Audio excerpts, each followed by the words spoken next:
नैहरे में घूम घूम चरौलू बकरी, आके ससुरे में सुगिया कहलू फुहरी।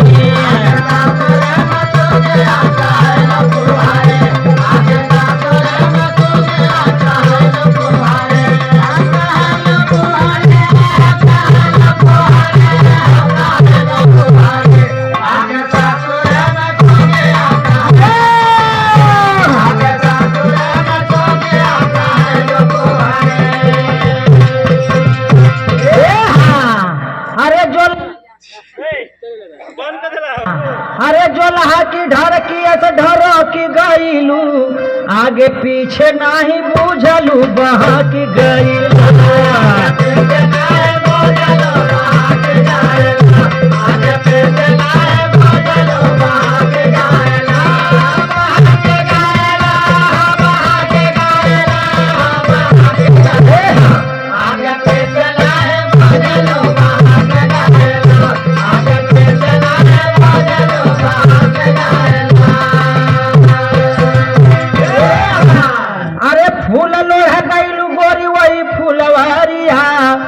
मलिया के बेटा तोहर धोइला से अचारिया।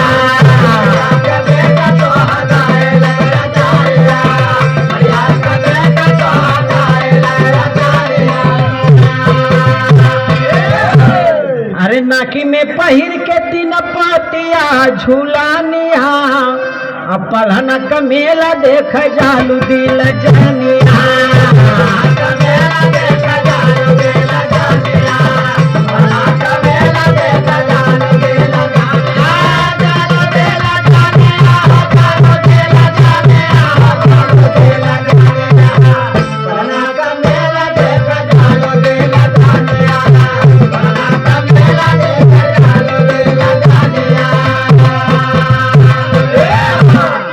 पलहना के मेलवा में चलू ठिलाई, तोह के बोलाव मन रखना हलुआई।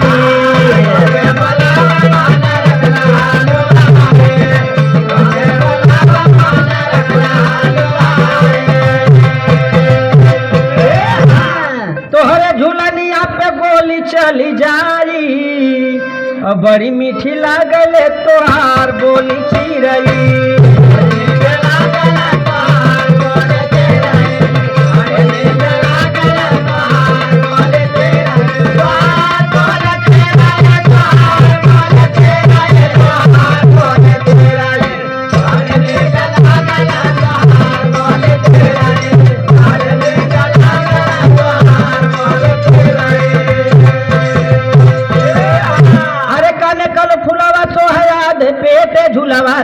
आधे पेटे झुलवा रे, सीने का उठान तोरे हमारा कपलवा रे।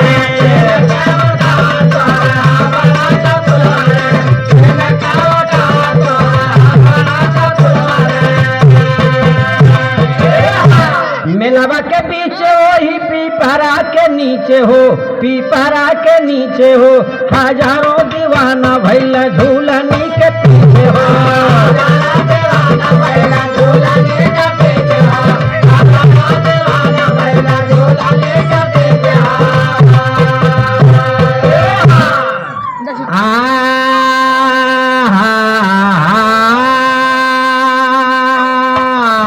अरे नदिया किनारा चरल सियरा, बिना ले हले न छोड़ तो हाथ दिया।